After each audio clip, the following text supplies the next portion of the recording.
Bien. Alors, on va continuer donc sur Babylone. Et comme je vous le disais pendant le cours d'introduction, on va parler de Babylone sous plusieurs aspects. Donc, il y aura bien évidemment Babel, on en parlera. On va en parler aujourd'hui parce que le Jéricho est typologiquement la grande Babylone et Babel. On retrouve tous les éléments dans Jéricho. Donc, c'est toujours intéressant d'aller voir un peu ce qui s'est passé. Ensuite, c'est sûr qu'il y a un esprit derrière Babylone. Faut pas croire que Babel est simplement quelque chose comme ça. Les hommes ont décidé de s'unir contre Dieu. Il y a un esprit qui est derrière. Il y a une union entre l'humanité et le monde des ténèbres, le monde satanique. Et cette union, on en a touché quelques mots la dernière fois, fait que on essaye d'instaurer une humanité qui est complètement hors de Dieu. On veut plutôt mettre Dieu hors de l'humanité, hors de sa création, et on lui dénie le droit d'avoir une autorité sur ce qu'il a créé lui-même. Donc, la Bible nous parle de deux villes. On sait ce qu'on avait dit la dernière fois, Jérusalem et Babylone. Quand une des villes est à son apogée, l'autre en général est dans la destruction ou a été conquise et vice-versa. Donc, pour Dieu, c'est toujours le même combat. Il ne faut pas croire que l'histoire de l'humanité n'est autre qu'un combat spirituel. Ce que nous vivons ici est le reflet de ce qui est dans les cieux. Et, la Torah nous dit que le monde créé est l'ombre des choses spirituelles, du royaume de Dieu. Donc, évidemment, si on essaye de juger les événements de l'histoire de l'humanité sous l'aune exclusif d'une simple succession d'événements qui se sont produits dans l'histoire de l'homme, tout cet aspect spirituel est mis de côté et à ce moment-là, on ne peut pas en comprendre les rouages profonds. Le combat est toujours le même entre Dieu et son ennemi, le Satan. Alors, il y a plusieurs éléments que l'on va prendre, comme je vous le disais. Aujourd'hui, on va parler de Jéricho, la prise de Jéricho. Ça va être la première partie parce que je n'ai pas pu tout mettre en un seul cours. Ensuite, bien évidemment, on va parler de Balaam, ou Bilam en hébreu, et Balak. Là, il y a des choses extrêmement importantes à voir parce que ça nous parle, nous, en tant que membres des nations. On va parler aussi de l'esprit de Babylone aujourd'hui. On ne pourra pas faire l'impasse sur la Shoah, sur quelques événements qui se sont produits et ce que c'est. Et à travers ce qui s'est passé à la Shoah, on va notamment parler de la prophétie de la reine Esther, du temps de l'Empire perse et qui a donné la fête juive de Pourim. Et puis, on terminera sur cet esprit de Babylone qui, évidemment, se répand sur le monde de manière exponentielle et qui va arriver à son apogée avec la Grande Babylone. Mais bien entendu, cet esprit-là tente de rentrer dans nos assemblées, dans le monde chrétien, dans ceux qui ont accepté le Christ comme leur sauveur et leur Seigneur. Et cet esprit ne manque pas d'essayer d'introduire son venin dans la pensée des chrétiens. Donc voilà un peu la trame de tous nos cours. Aujourd'hui, on va se focaliser sur ce premier cours-là. Et sur ce premier cours-là, on va automatiquement parler de Babel. Vous allez voir pourquoi. Donc on commence par le texte de Josué. Josué dit, « À ceci, vous reconnaîtrez que le Dieu vivant est au milieu de vous et qu'il chassera devant vous les Cananéens, les Étiens, les Éviens, les Phéréziens, les Girgasiens, les Amoréens et les Yébousiens. » Alors ça, c'est très intéressant. Vous remarquez que là, vous avez 7 nations cananéennes. Et vous savez que quand Babel a été, les langages ont été mélangés par Dieu, il est dit qu'il y avait 70 nations qui étaient sorties de Babel. Et de ces 70 nations, ça nous a donné le monde que l'on connaît aujourd'hui. Et là, vous voyez que à Canaan, le pays de Canaan est une typologie du monde, en fait. Parce qu'on va vous donner, donc je vais vous montrer une carte, excusez-moi, une carte donc d'Israël à l'époque, ou du moins du pays de Canaan à l'époque de Josué. Donc là, vous avez les Cananéens qui sont sur l'est, sur l'ouest, pardon, du pays. Vous avez les Étiens qui sont plus au sud, les Éviens qui sont au nord, donc les Chiphites en hébreu, les Phéréziens, les Girgasiens, les Amoréens et les Yébousiens. Et là, vous avez les 7 nations de Canaan. Évidemment, cette nation cananéenne, ça nous fait penser aux 70 nations sorties de Babel. Le pays des Canaans est la représentation de l'ensemble des nations du monde. C'est la dîme du monde, c'est un dixième du monde. Donc, c'est une représentation de quelque chose de plus grand. Et Dieu, à travers la conquête du pays de Canaan, alors, évidemment, là, je m'arrête simplement sur la typologie eschatologique des choses. Dans la conquête du pays de Canaan, on peut en tirer des leçons personnelles pour nous-mêmes. On peut très bien comprendre ce qu'est le combat spirituel pour chaque vie de chaque chrétien. Mais là, je ne vais pas m'attarder sur cet aspect-là. Je vais rester vraiment sur la partie eschatologique des choses. Donc, la conquête de ce pays est typologiquement l'établissement du royaume messianique à venir, c'est-à-dire le millénium. Donc là, puis je vis le ciel ouvert, et voici parut un cheval blanc, celui qui le montait s'appelait Fidèle et le véritable. Et il juge et il combat avec justice. Ses yeux étaient comme une flamme de feu, sur sa tête étaient plusieurs diadèmes, il avait un nom écrit que personne ne connaît si ce n'est lui-même. Il était revêtu d'un vêtement teint de sang, son nom est la parole de Dieu. Les armées qui sont dans le ciel et suivaient sur les chevaux blancs, revêtus d'un fin lin blanc pur. De sa bouche sortait une épée aiguë pour frapper les nations. Il les pètera avec une verge de fer, il foulera de cuves de vin de l'ardente colère du Dieu Tout-Puissant. Il avait sur son vêtement et sur sa cuisse un nom écrit, Roi des rois et Seigneur des seigneurs. Et je vis les âmes de ceux qui avaient été décapités à cause du témoignage de Jésus et à cause de la parole de Dieu, et de ceux qui n'avaient pas adoré la bête, ni son image. Alors, ça ne va pas être le sujet de mon cours et on ne pourra pas s'attarder là-dessus, mais il y aurait des choses à dire sur la grande tribulation, parce que tout le monde pense que la grande tribulation va venir, mais la grande tribulation, nous sommes dedans. Et les 7 années dont parle Daniel sont l'apogée de ce temps. Et donc, parce qu'autrement, ceux qui sont issus de la grande tribulation, ça veut dire qu'il y aurait que ceux qui ont vécu les 7 années qui pourraient être soit sauvés, soit avec le Seigneur. Donc, il y a une incohérence là. Donc reçut la marque sur leur front et sur leurs mains. Ils revinrent à la vie et ils régnèrent avec Christ pendant 1000 ans. Les autres morts ne revinrent point à la vie jusqu'à ce que les 1000 ans fussent accomplis. C'est la première résurrection. Donc voilà eschatologiquement ce que Dieu est en train de faire, et il nous a donné des clés dans la Torah avec la prise de Jéricho. Alors on poursuit. Comme Josué était près de Jéricho, il leva les yeux et regarda, voici un homme se tenait debout devant lui, son épée nue dans la main. Il alla vers lui et lui dit, es-tu des nôtres ou de nos ennemis? Il répondit, non, mais je suis le chef de l'armée de l'Éternel. J'arrive maintenant. Josué tomba sur le visage contre terre, se prosterna et lui dit, qu'est-ce que mon Seigneur dit à son serviteur? Et le chef de l'armée de l'Éternel dit à Josué, ôte tes souliers de tes pieds, car le lieu sur lequel tu te tiens est saint. Et Josué fit ainsi. Alors, on va essayer de déterminer ensemble qui est ce personnage. Beaucoup d'exégètes de la Bible vont nous dire que c'est l'ange Michaël, parce qu'il est le protecteur d'Israël, mais non, il y a plusieurs éléments dans ce texte qui nous révèlent que ce personnage est bien plus que Michaël. Et donc, on va essayer de déterminer ensemble au vu de la Torah.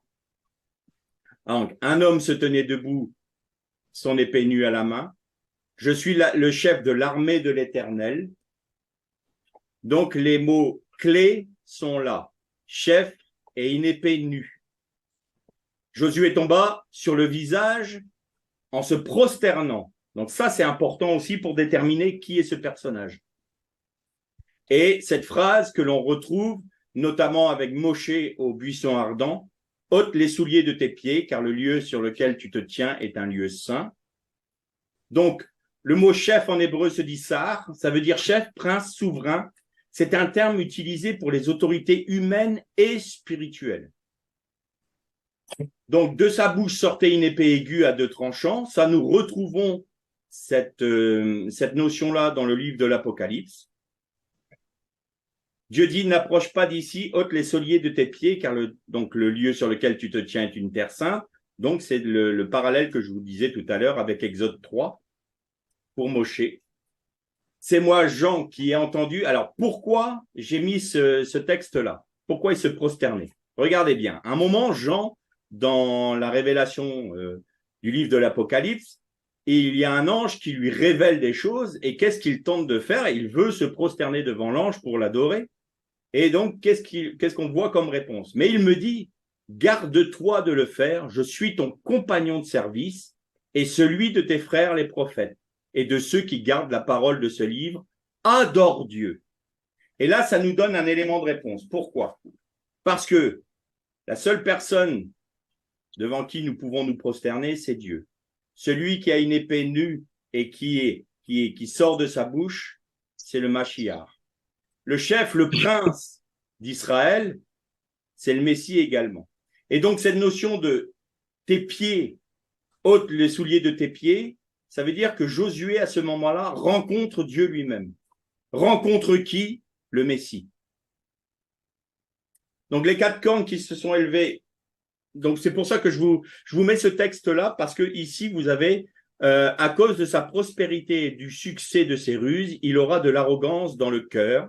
Il fera périr beaucoup d'hommes. Donc là, on nous parle de l'homme de perdition qui vivait paisiblement. Et il s'élèvera contre le chef des chefs. Et là, le mot chef des chefs, c'est le mot sar, que vous voyez ici. Donc, tout dans ce texte nous montre que Josué, à ce moment-là, rencontre le Messie. Il rencontre Dieu lui-même. Donc, chef des chefs, c'est ce que je vous disais, ça nous ramène à ça. Il faut savoir que tout ça, vous l'aurez donc dans le fichier PDF. Hein.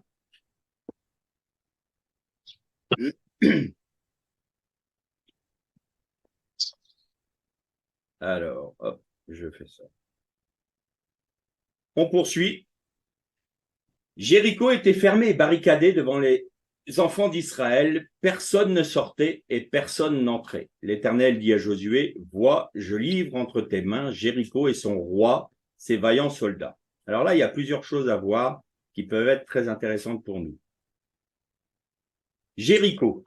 Alors, évidemment, encore une fois, j'ai ce truc-là. Donc, Jéricho est le jumelage de deux mots.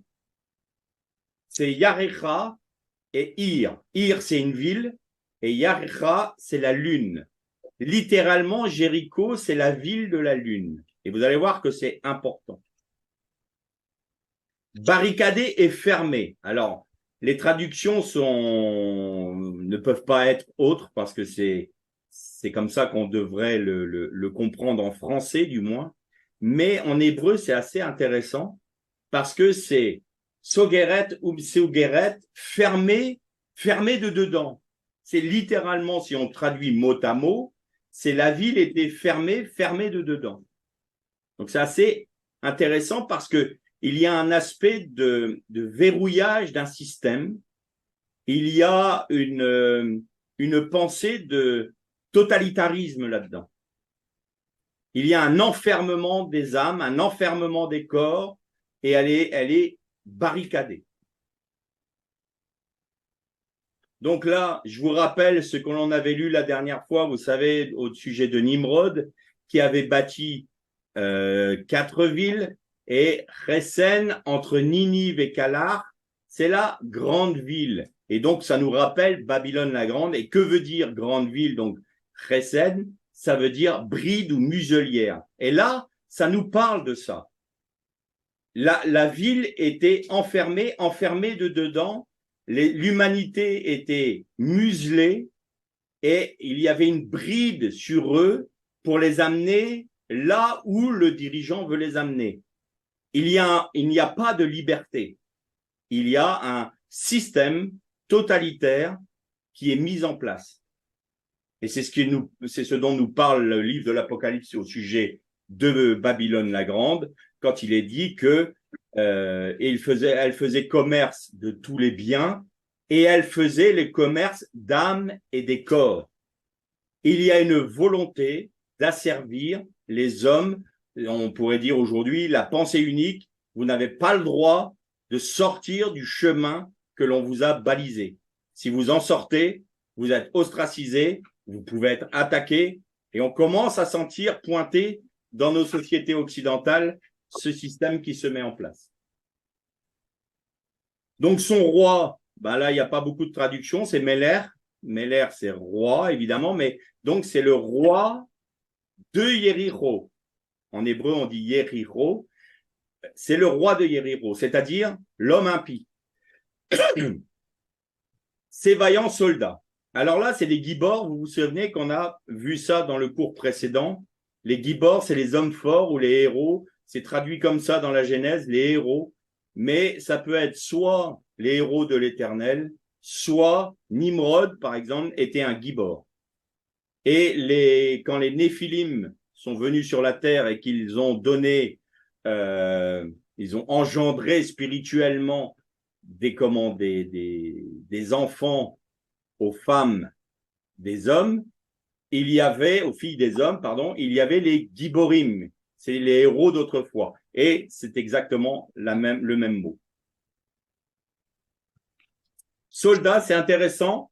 Chayil, c'est une vaillante armée, mais il y a un aspect intéressant, vient de la racine choul, qui veut dire saisi d'angoisse, torturé, tourner sur soi, danser, se tordre, craindre, trembler, douleur de l'accouchement, être dans l'angoisse, être peiné et transpercé. La racine roule veut dire tout cela à la fois. Et nous trouvons donc dans ce simple verset, ces deux versets 1 et 2 du chapitre 6 de Josué, une réalité qui se met en place, c'est la réalité de la Grande Babylone, c'est-à-dire Babel qui va être achevée. Et ce que nous dit le texte de Josué, c'est la conquête du Messie sur Babylone la Grande et l'établissement de son règne sur l'humanité, c'est-à-dire sur les 7 nations cananéennes. Jéricho est la ville la plus basse du monde. Elle se trouve à moins 240 mètres sous le niveau de la mer. Elle était l'un des sites majeurs du culte de Sin, et le dieu babylonien de la lune. Il y avait un temple au dieu Sin dans Yéricho. C'est pour cela qu'elle se nommait Yéricho, la ville de la lune.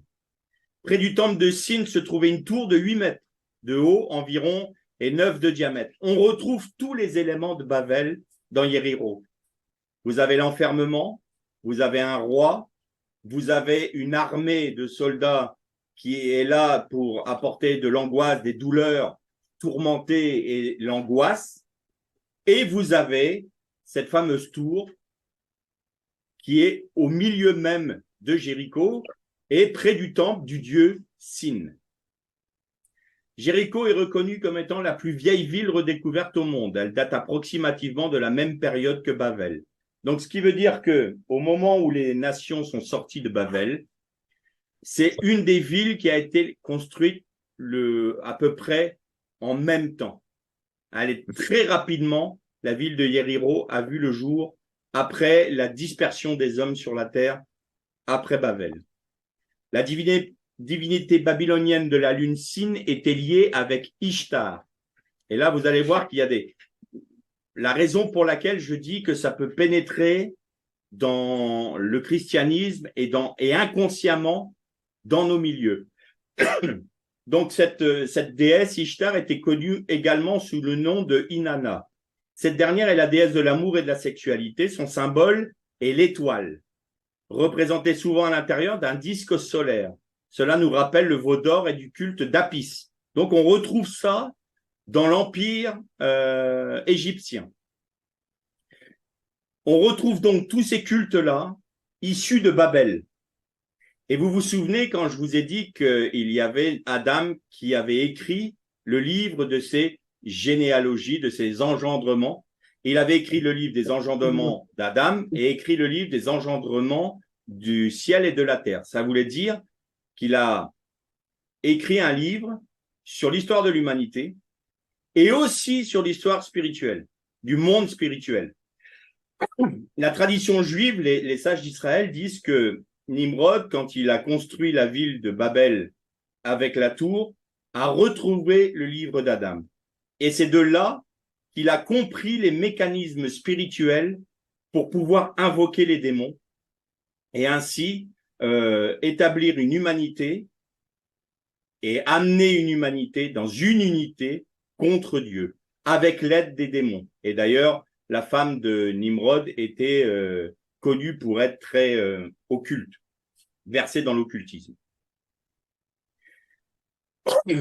Donc, tout ce qu'on retrouve à Jéricho, on l'avait déjà dans Babylone. Donc, on voit bien que Jéricho est une typologie de Babel. Le symbole de Sin est le croissant de lune doublé quelquefois du disque solaire. Je fais juste une remarque, les drapeaux des pays islamiques portent souvent les symboles du croissant de lune et de l'étoile. Donc nous retrouvons là le dieu lunaire et Ishtar dans le monde musulman. Et d'ailleurs, Allah, certains exégètes disent que Allah serait à l'origine le fameux dieu lunaire. Ishtar était considérée comme la reine du ciel. Dans le catholicisme, on prie la reine du ciel. Vous voyez comment ça s'immisce dans nos milieux? Et donc, elle est mariée à Dumuzi, connue sous le nom de Tammuz. Elle était la déification de Sémiramis, c'est-à-dire la mère et l'épouse de Nimrod. Sémiramis, Ishtar, était la mère à l'enfant, et l'enfant était Nimrod. Donc, Babel, les gens de Babel et la génération de Babel savaient très bien qu'il allait y avoir un Messie. Ils connaissaient toute cette histoire du Jardin d'Éden. Ta postérité sera contre celle du serpent. Et ils savaient tout ça. Et l'objectif de l'humanité sans Dieu, c'est de produire son propre Messie.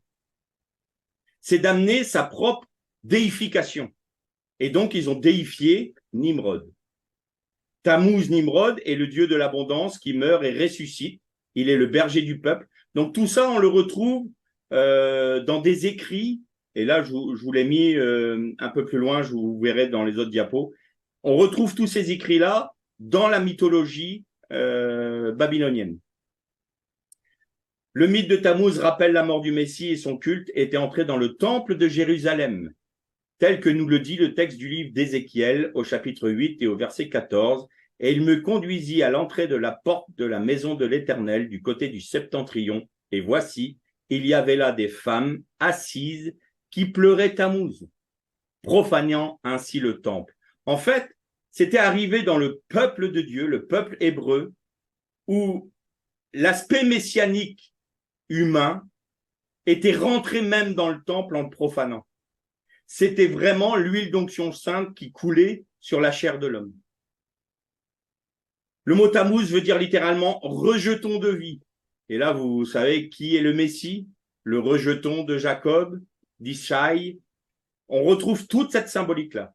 La mère à l'enfant se retrouve en Inde, dans le christianisme catholique et orthodoxe. En Égypte, c'est Isis et Osiris. En Asie, c'est Cybèle et Décius. À Rome, la fortune et Jupiter. En Grèce, c'est Cérès.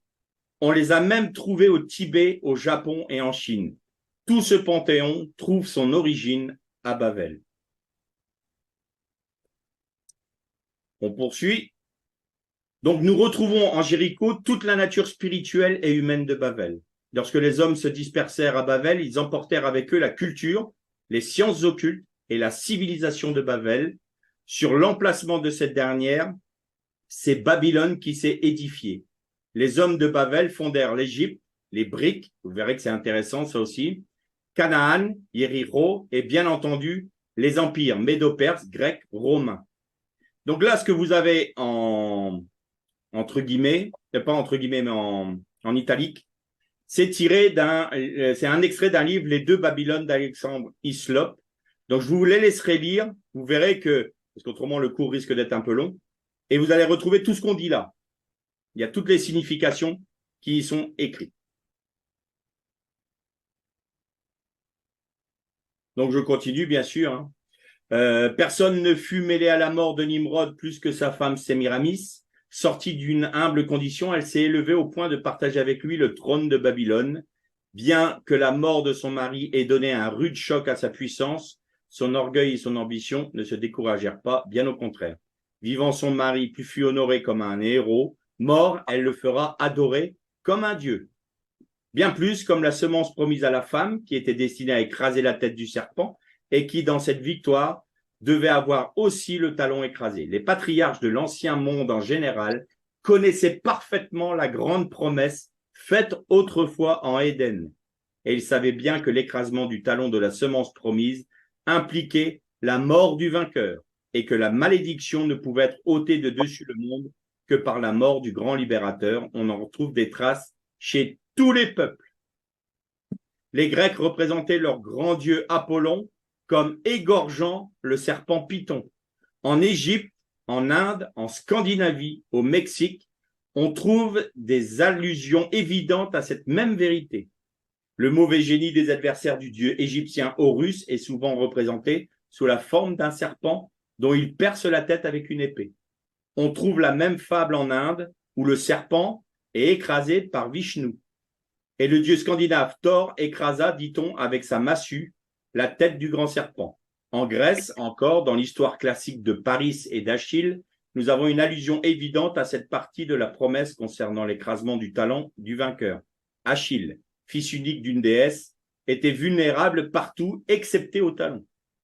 Mais là, la blessure était mortelle. Son ennemi le visa à cet endroit et le tua. Ainsi, même les païens savaient que le Messie promis devait, par sa mort, détruire la mort et celui qui a le pouvoir de la mort, c'est-à-dire le diable. Donc tout ça, c'est pas moi qui l'ai pondu, c'est un extrait donc de cet ouvrage.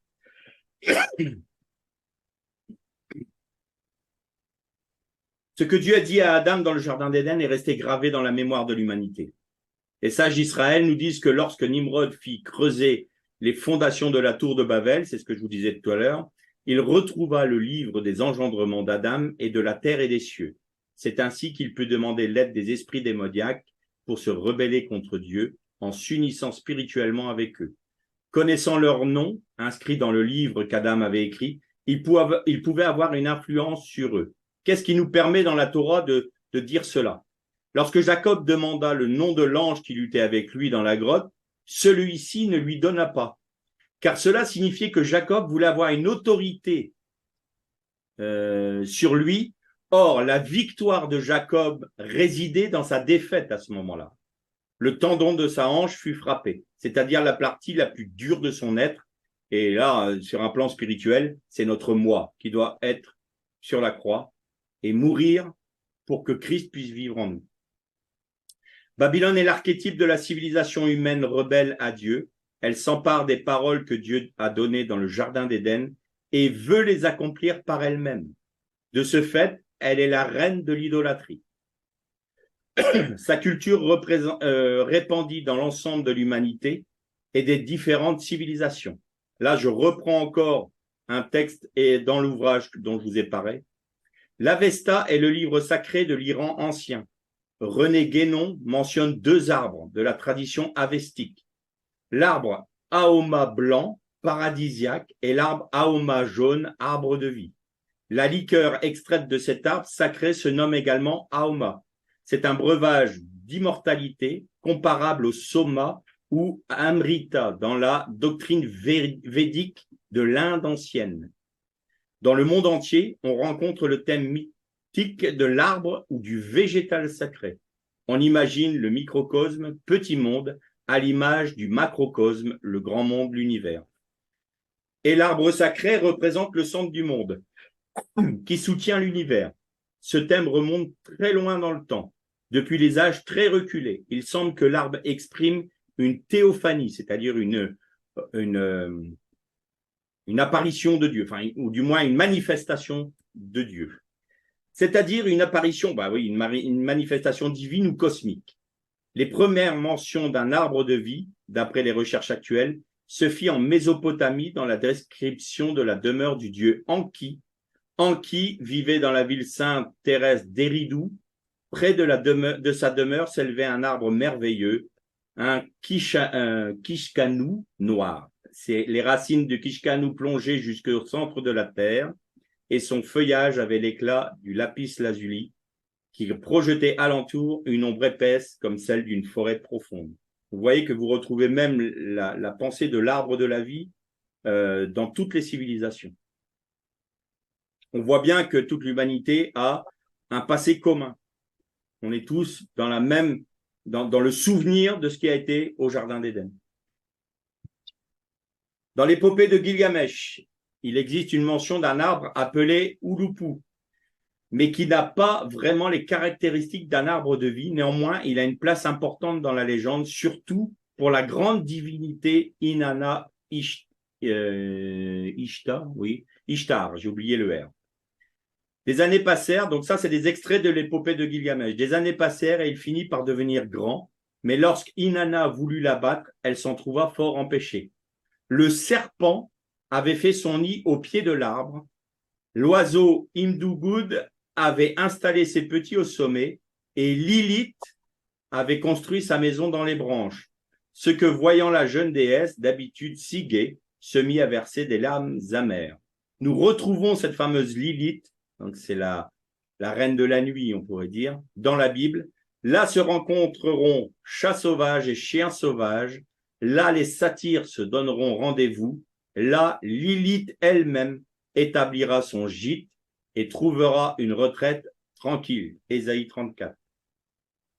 Les Égyptiens ont eux aussi donné leur propre version de l'arbre de vie. Selon la légende, c'était à l'origine un arbre comme les autres. Il perdait totalement ses feuilles en hiver, tel un objet stérile, inutile et inanimé. Mais dès le premier jour de printemps, de multiples bourgeons apparaissaient subitement et systématiquement chaque année pour faire fleurir les fleurs de vie. Donc on retrouve toujours cette même pensée. C'est près de l'eau de Gilgamesh c'est près de l'eau que Gilgamesh se fit voler la plante d'immortalité par le serpent. Privé d'éternité, Gilgamesh découvre finalement la sagesse en acceptant la condition d'être humain mortel. Selon les versions mythiques, Ea est le fils du dieu de l'atmosphère Enlil ou de la divinité du ciel Anu. Les flots de ce dieu cosmique renvoient l'importance primordiale de l'abîme. Donc, l'importance primordiale de l'abîme. Quand vous avez vu les derniers cours, on parle de ce qui sort de l'abîme. C'est le Léviathan. C'est sur la bête qui monte de la mer. La bête qui est sur la terre, elle, c'est le Béhémoth. Et là, on est en train de nous dire que on retrouve ce qui était dans l'abîme. C'est parfait. C'est le monde originel. On vient des eaux. Et évidemment, aujourd'hui, regardez la société. Qu'est-ce qu'elle dit? Que la création n'existe pas, que c'est l'évolution, et que nous sommes tous issus de l'abîme, de la mer.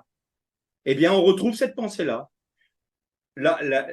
L'ennemi a réussi à mettre dans la pensée de l'humanité que son origine ne venait pas de la terre, telle que la Bible le dit, telle que l'Éternel l'a dit, mais bien de l'abîme, c'est-à-dire des esprits démoniaques. Il y a un inversement qui s'est produit et les hommes continuent à penser cela. Je suis toujours surpris de voir qu'on érige la science en presque une religion et de savoir que la théorie de l'évolution n'est toujours qu'au stade de la théorie parce qu'ils n'ont pas trouvé de preuves. Mais on enseigne cette théorie sachant qu'elle n'a pas été prouvée. Ça montre bien qu'il y a des esprits qui sont derrière et des esprits de perdition. En Mésopotamie comme ailleurs dans le monde, les eaux s'identifient traditionnellement à la matrice originelle qui engendre par parthénogénèse, autoreproduction, le premier couple, le ciel, Anne, et la terre qui.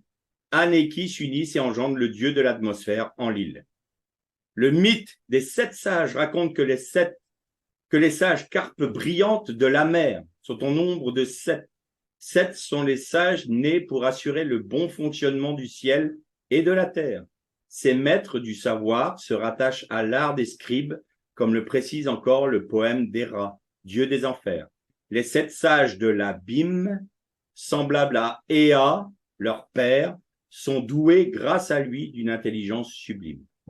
Bon, donc vous voyez que tout ça, ça sort de Babel.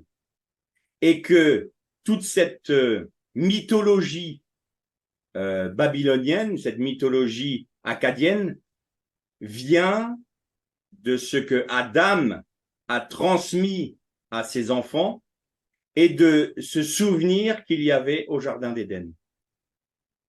Alors évidemment, les contradicteurs diront, bah oui, mais c'est parce qu'il y avait ce texte, cette mythologie babylonienne, que Moïse a écrit sa Torah. Bon, s'en sortira jamais.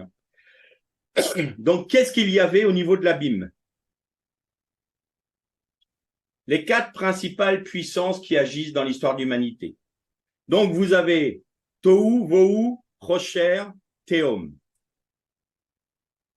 Donc, le Tohu, c'est Bavel. Pourquoi? Tohu, ça veut dire tout ce qui est mélangé, qui est... j'ai le mot en hébreu, bilboul, qui est complètement mis sans dessus-dessous. Donc ça, c'est Babel, c'est Babylone. Le mélange, la confusion, voilà, c'est la confusion. Prendre la créature comme Dieu et rejeter le Créateur. Donc le premier esprit qui vient de l'abîme et qui était là à l'origine quand l'esprit de l'Éternel planait au-dessus de la surface des eaux, c'est l'esprit d'idolâtrie. Ensuite, vous avez le Vohu. C'est l'empire médo-perse. Vohu veut dire vide, la vacuité, rester attaché à la vanité, poursuivre ce qui ne comble pas la vie, le mirage du monde. C'est l'esprit de mondanité. Vous avez le Rocher. Rocher, c'est l'empire grec, qui est la science et la philosophie humaine, rejet de la parole de Dieu et vouloir atteindre et comprendre la création par les seules forces humaines, c'est l'esprit de ténèbres. Et enfin, le Théom, c'est Rome. Théom veut dire l'abîme, littéralement. Et là, c'est l'esprit de guerre, effusion de sang, oppression. C'est un esprit de violence et de mort. Et tous ces esprits, ces 4 principaux esprits que l'on retrouve dans le livre de la Genèse, dans le premier verset de la Genèse, c'est ce qui va typifier les empires humains. Et les 4 vont être rassemblés dans Babylone la Grande. Vous aurez un esprit d'idolâtrie, un esprit de mondanité, un esprit de ténèbres, c'est-à-dire qui va rejeter la lumière divine, et donc son Messie, bien entendu, Yeshua, et un esprit de violence et de mort. On croit parler de notre génération. Donc là, faites le tour de la ville. Vous, tous les hommes de guerre, faites une fois le tour de la ville. Tu feras ainsi pendant 6 jours. 7 sacrificateurs porteront devant l'arche 7 trompettes retentissantes. Donc, trompettes, nous, l'imaginaire va nous parler d'objets soit en fer ou en cuivre, mais c'est des chauffards, c'est-à-dire des cornes de bélier. Le 7e jour, vous ferez 7 fois le tour de la ville et les sacrificateurs sonneront du chauffard. Donc, vous ferez pendant 6 jours le tour de la ville et le 7e jour, vous ferez 7 fois le tour de la ville. De quoi cela nous parle-t-il? Jéricho étant typologiquement la grande Babylone, qui réunit en son sein les 4 empires, c'est ce qu'on vient de voir. Les 6 jours lors desquels le peuple hébreu fit le tour de la ville correspondent aux 6 premiers millénaires de la création jusqu'à la fin du temps des nations, temps dans lequel nous sommes encore. Ils correspondent également aux 6 jours de la création. Le 7e jour, le peuple fait 7 fois le tour de la ville. Ce jour correspond au jour du Shabbat et au millénium, le règne messianique. Ce jour-là, ils firent 7 fois le tour de la ville, car ce jour est l'accomplissement de la prière du Notre Père. Que ton règne vienne, que ta volonté soit faite sur la terre comme au ciel. C'est la fin du Shabbat de Dieu. Pourquoi on peut dire ça? Il sort de son retrait. Il sort de son Shabbat, c'est-à-dire qu'il a laissé les hommes faire leurs empires et faire comme ils le voulaient. Maintenant, Dieu reprend les choses en main. Il établit son Messie comme le roi. Et là, quand vous voyez tous les événements qui se passent dans le livre de l'Apocalypse, qu'est-ce que vous voyez? Vous voyez une théophanie, en fait. Une manifestation de l'Éternel qui sort de son Shabbat. Alors, la création tremble, le soleil s'obscurcit, les étoiles tombent, toute la terre frémit, les hommes sont dans la terreur. C'est Dieu qui réapparaît et nous retrouvons cette pensée sur le mont Sinaï quand le peuple voyait la nuée. Alors nous, on pense à un nuage, mais dans le mot hébreu nuée, c'est la gloire de Dieu. Quand ils ont vu la gloire de Dieu, ils ont dit à Moïse, sois notre intermédiaire parce que nous, on n'ose pas monter sur la montagne, on a trop peur. Ça, c'est une théophanie. Et la fin de l'histoire de l'humanité, enfin du moins du temps des nations, sera une théophanie où Dieu va se révéler et là les hommes vont, certains vont même mourir de peur. Il établit son règne et sa volonté sur la terre. Les 7 sacrificateurs, eux, typifient ceux qui sont au service du Messie depuis l'origine de la création. Depuis Abel, qui a été tué par Caïn, étant le premier à offrir un sacrifice d'agréable odeur à l'Éternel. Cette généalogie d'Adam qui invoque le nom de l'Éternel et qui refuse l'attrait de Babylone. Leur consécration et leur service auprès du Maître est semblable au son du chauffard qui retentit et qui prévient l'humanité du jugement à venir, tel Noah. C'est une sainte convocation à venir ou revenir à l'Éternel dans l'obéissance à sa parole. C'est une proclamation que Dieu est Dieu, que la création est son œuvre et qu'il est le seul souverain sur cette création. Amen. Le chauffard, c'est une corne de bélier. Où est-ce que le chauffard trouve son origine? Il trouve son origine à la Hakeda, c'est-à-dire à la ligature de Yitzhak, quand l'ange de l'Éternel dit à Abraham, lève les yeux, c'est-à-dire regarde la révélation que je te donne. Et c'est là qu'il a vu le bélier. Et donc depuis, la corne de bélier est typologiquement dans le judaïsme cette fameuse trompette qui sonne pour nous avertir des jugements de Dieu, et aussi pour nous convoquer aux saintes convocations de l'Éternel. Lorsque le bélier était retenu donc par ses cornes dans le buisson, la corne représente toujours une autorité dans la Bible. Les cornes de la bête de l'Apocalypse de Jean sont des rois, mais en Israël, il y a aussi une corne. Cette corne, c'est le Messie, typifié par le chauffard. Les adversaires de l'Éternel seront brisés. Des cieux, il donnera sur eux. L'Éternel jugera les extrémités de la terre. Il donnera la force à son roi et il élèvera la corne de son oint. 1 Samuel 2,10. Donc la corne de son oint, c'est Keren Mishiou, Mashiou, c'est-à-dire c'est la racine de Mashiach, la corne du Mashiach. Ici, bélier, c'est intéressant, regardez. Bélier se dit Haïl en hébreu. Le mot Haïl est formé de la lettre Aleph, donc ici le Aleph, de la lettre Yud au milieu et du Lamed. Si on décompose ce mot en enlevant les lettres centrales, la lettre centrale, si on enlève le Yud ici, vous avez le mot El qui est le diminutif et Aleph. Le Yud est une pomme de main, c'est-à-dire c'est une main, on représente une main en hébreu. Cela nous parle du Dieu créateur qui se révèle dans sa miséricorde, car le Yud est la première lettre du tétragramme et de Yeshua. Nous pouvons dire que par le sacrifice de Jésus, le Dieu créateur tend une main de miséricorde à l'humanité pécheresse.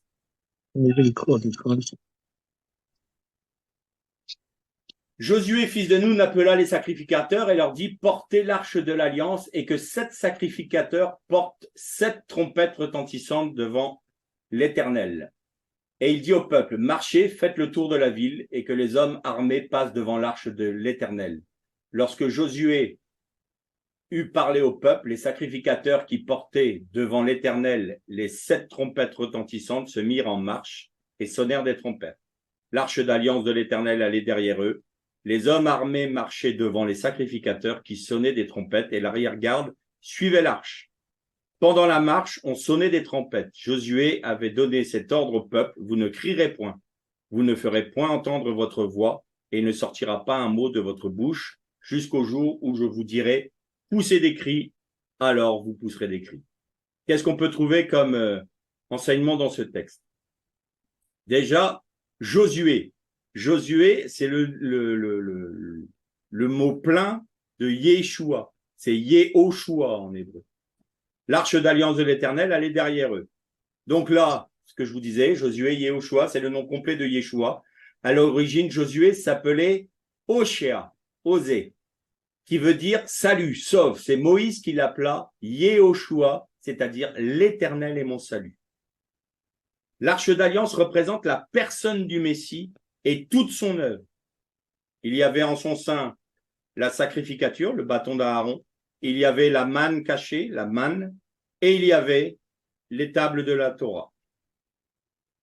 Les hommes armés se dit chaloutz, et chaloutz veut littéralement dire en hébreu, les pionniers, c'est des êtres armés, sauvés, être équipés. Ensuite, vous avez les sacrificateurs qui sonnent du chauffard.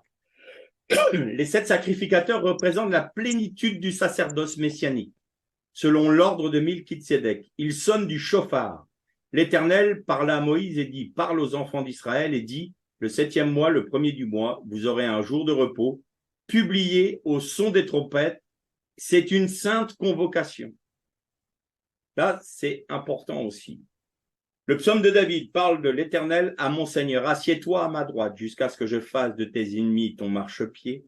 L'Éternel étendra de Sion le sceptre de la puissance. Domine au milieu de tes ennemis. Ton peuple est plein d'ardeur quand tu rassembles ton armée. Avec des ornements sacrés, du sein de l'aurore, ta jeunesse vient à toi comme une rosée éternelle.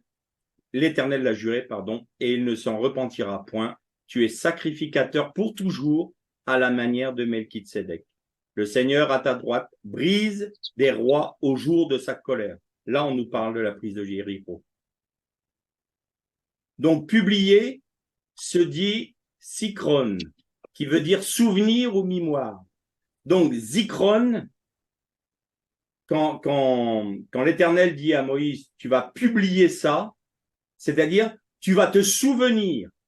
C'est un souvenir pour toi. C'est une sainte convocation pour que tu te souviennes. Ensuite, son des trompettes. C'est la terroie du chauffard, qui veut dire le son éclatant du chauffard. Une sainte convocation, c'est Mikra Kodesh, qui veut dire, donc la sainte convocation, mais le mot Mikra vient de la racine Kara, qui veut dire crier, mais aussi nommer. Ce terme est employé à chaque fois que Dieu nomme et prend autorité sur sa création. Normalement, on dit Vayomer Elohim, c'est-à-dire et l'Éternel dit. Mais quand il est dit Vayikra Elohim, c'est il nomma ou il prit autorité sur sa création. La sainte convocation est un rappel que Dieu est le créateur de toutes choses et qu'il a autorité sur cette création. C'est le son du chauffard qui rappelle à celui qui l'entend que Dieu règne.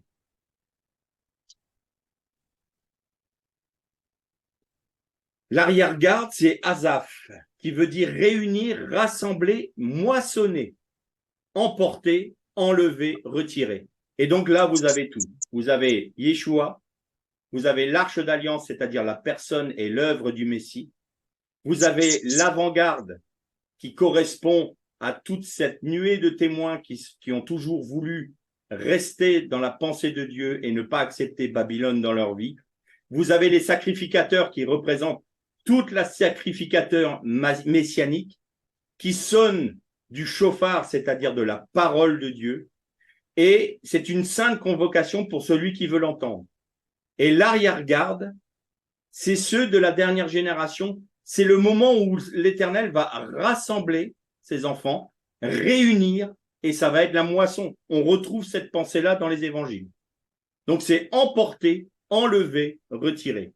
Bon, pas besoin d'aller beaucoup plus loin dans l'explication, c'est assez clair.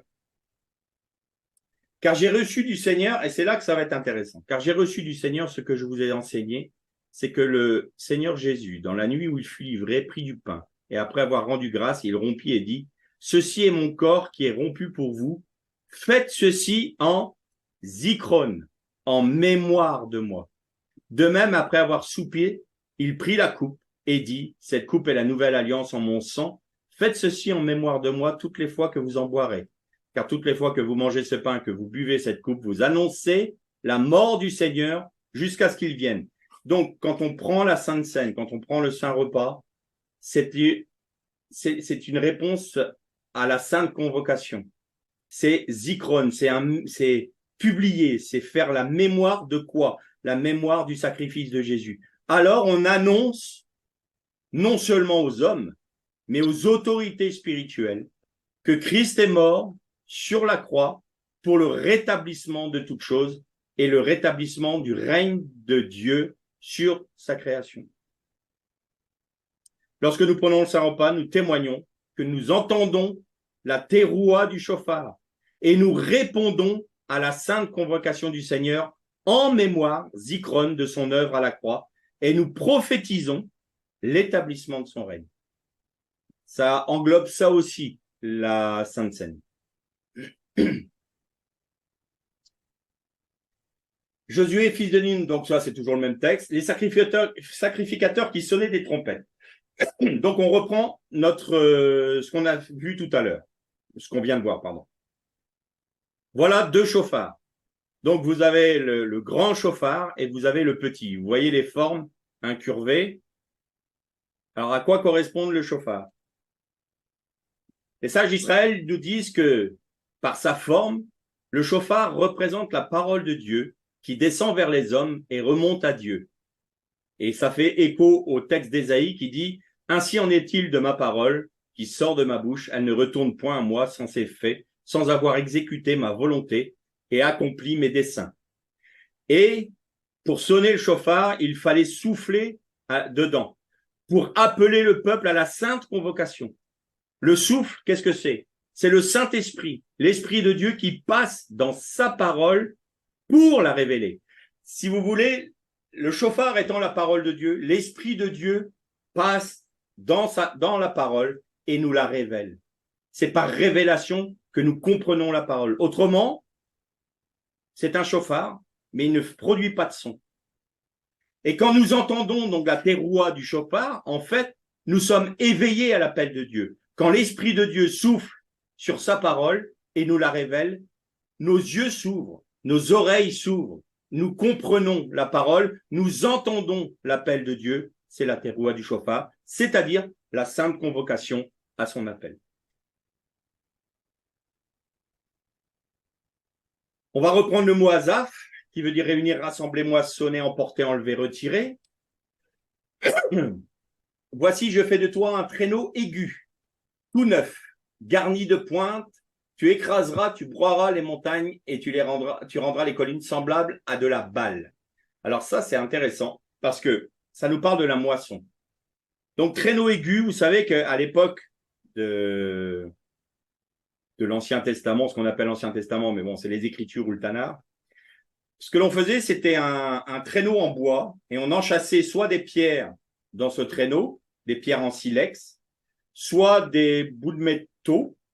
Et on allait, avec ce traîneau, on faisait tirer par un âne ou par un bœuf sur l'air pour broyer le blé, tout l'épi de blé. Et ça, c'était ce qu'on appelle le broyage, parce qu'on ne peut pas sortir du cours aujourd'hui sans parler de la signification du vannage, du broyage et du tamisage de la farine et du blé. Pourquoi? Parce que ça, c'est l'œuvre que Dieu accomplit dans notre vie personnelle. Voici un traîneau. Vous voyez toutes les pierres enchâssées dedans. Donc, c'est avec ça qu'il passait sur l'air, comme là. Vous voyez, la personne est sur le traîneau pour que ce soit plus lourd. Et les bœufs qui tirent. Et là, sur l'air de broyage, il est en train de broyer les gerbes de blé. Donc, semblable à de la balle. Voilà, après, qu'est-ce qu'on faisait? Le soir, quand il y avait le vent venant de la Méditerranée, là, il y avait un vent assez fort. Et qu'est-ce que faisaient comment, le cultivateur? Il prenait une fourche à 3 ou 4 dents en bois et il jetait la balle broyée, il jetait tout le blé broyé comme ça en l'air et le vent dispersait toute la balle.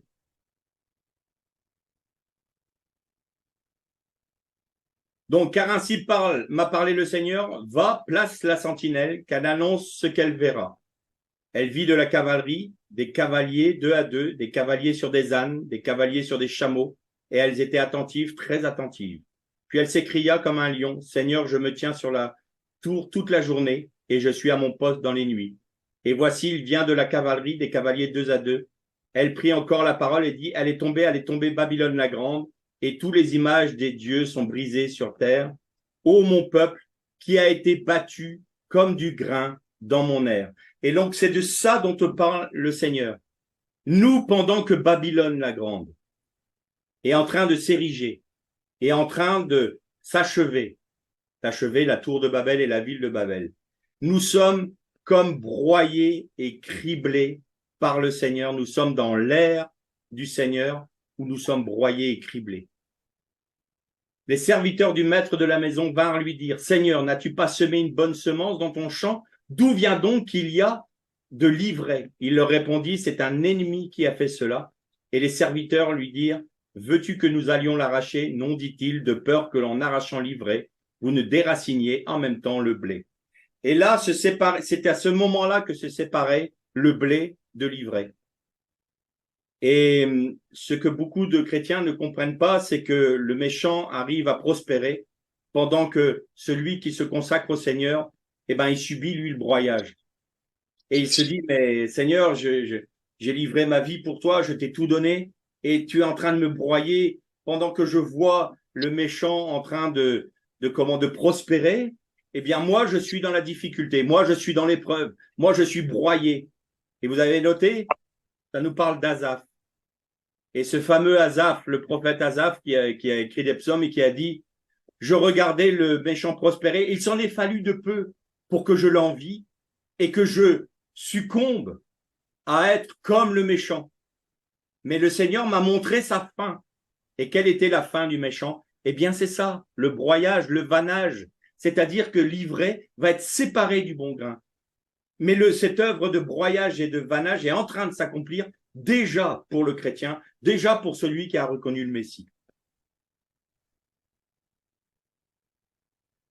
Donc on continue, tu écraseras et broieras, bien sûr, et là on nous parle bien entendu de la meule, là où le grain est écrasé, et donc ça nous donne une farine assez grossière, une farine où il y a encore de la balle dedans, des morceaux de grain, et elle n'est pas encore affinée.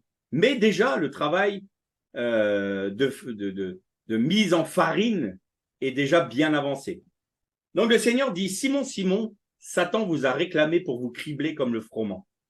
Mais j'ai prié pour toi afin que ta foi ne défaille point. Et toi, quand tu seras converti, avertis tes frères. Et là, non seulement on est sur l'ère de l'Éternel, pour être broyé, pour être brisé, pour être, pour que se sépare de notre être ce qui est du vieux moi, ce qui est du vieil homme, et pour ne laisser apparaître que ce qui est du bon grain, c'est-à-dire le Christ lui-même. Mais après, il va falloir être utile pour nos frères. Alors le Seigneur va poursuivre cette œuvre dans notre vie et il va nous broyer. Mais une fois qu'il nous a broyés dans la meule où on devient une farine qui va pouvoir être utilisée pour faire du pain, c'est pas encore suffisant. Et le Seigneur nous propose encore une action. Est-ce que nous l'acceptons? Est-ce que nous l'acceptons pas? Ce travail de broyage, de vannage, d'écrasement, c'est la moisson. C'est être rassemblé. C'est être réuni avec Dieu. C'est faire une seule et même entité avec le Christ et avec nos frères qui sont dans la même pensée. Et même si tous ne vont pas jusqu'au tamisage, jusqu'au criblage, eh bien, il y en a qui ont accepté d'être écrasés par le traîneau. Il y en a qui ont accepté le broyage. Et c'est ça qui nous unit. Et c'est ça qui nous différencie de la Grande Babylone. C'est ça qui nous permet d'être en dehors de la Grande Babylone. Parce que cette œuvre-là, ce n'est rien d'autre que la teroua du chauffard qui nous convoque à cette sainte convocation qui est « Venez sur mon air, soyez écrasés, soyez brisés, soyez séparés, qu'on sépare l'esprit de l'âme. Et maintenant, je vais vous broyer parce que en vous broyant, je vais vous bénir et je vais vous distribuer. » En fait, il va distribuer sa propre vie. Il va multiplier les pains et les poissons pour nos frères. Ce n'est pas quelque chose qui est pour nous. Ce n'est pas quelque chose que l'on va garder égoïstement. Cette œuvre que Dieu fait dans nos vies, c'est pour nos frères. La mort pour nous, la vie pour eux. C'est exactement ça. C'est l'opposé de Babylone. Babylone, c'est tout pour moi. Je fais le commerce des âmes. Je les bride, je les muselle. Et l'esprit et l'action du Messie dans nos vies, c'est je permets à Dieu de me broyer, de me rendre en farine. Et en plus, je vais même aller jusqu'à lui dire, tu peux encore aller plus loin. Vas-y, j'accepte d'être tamisé, j'accepte d'être criblé. Et c'est Satan qui va nous cribler. C'est ce que nous dit le texte. Satan vous a réclamé. Et là, il y a quelque chose qui est merveilleux pour nous. Si on devait compter que sur notre foi, que sur notre capacité pour tenir, bah là, il y a de quoi avoir peur. Mais qu'est-ce que dit Seigneur? J'ai prié pour toi, j'ai prié pour vous, afin que votre foi ne défaille pas. Pourquoi? Parce que nous allons vivre de la foi du Messie. Galates 2:20, je vis de la foi du Messie, du Fils de Dieu. Pas dans la foi, de. Le texte grec est très clair. Je vis de la foi du Messie. Et donc, criblé, ça nous rend une farine pure, sans scorie, sans rien. Et là, on fait du bon pain. Et de ce pain, eh bien, le Seigneur va pouvoir nous distribuer, c'est-à-dire nous donner à nos frères. Et c'est ce qui va les nourrir. Et qu'est-ce qui va les nourrir? Rien d'autre que la vie du Messie qui est en nous. Alors, avec cette première partie de Yérirô, de la prise de Yérirô, la prochaine fois, on parlera de Rahab, on parlera des espions qui sont venus, qui ont été cachés sous des tiges de lin. Mais là, aujourd'hui, ce qu'il faut retenir, c'est que la prise de Yérirô et la prise de Canaan, c'est l'établissement du règne du Messie sur la terre. Et pendant que le méchant prospère à Babylone, pendant que même certains vont faire du commerce avec Babylone en se disant enfants de Dieu, eh bien le Seigneur va nous appeler. C'est le son du chauffard, la teroua du chauffard. Est-ce que nous l'entendons? Est-ce que nous l'acceptons?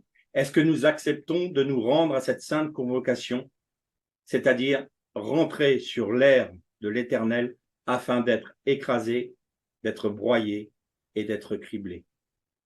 Amen. C'est la condition de la bénédiction que Dieu veut manifester à travers nous pour nos frères.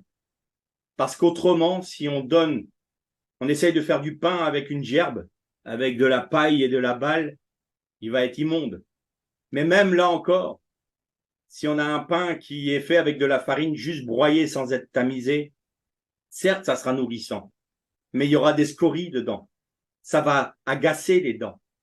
Il y aura un mélange de la vie du Christ et de notre chair. Et il y a des moments, ça va crisser sous la dent de celui qui nous entend. Mais si le Seigneur peut faire son œuvre totale en nous, où nous sommes totalement morts entre ses mains, eh bien nous sommes criblés. Et c'est sur la foi de sa prière que nous disons au Seigneur, c'est très effrayant ce que tu me proposes. La teroua du chauffard me fait peur. Mais parce que c'est toi qui pries pour moi, parce que c'est toi qui es ma foi, alors fais-le. Et la bénédiction de l'Éternel se manifeste à travers nous pour nos frères. Voilà, on va arrêter là pour aujourd'hui. On poursuivra, donc je vais arrêter l'enregistrement.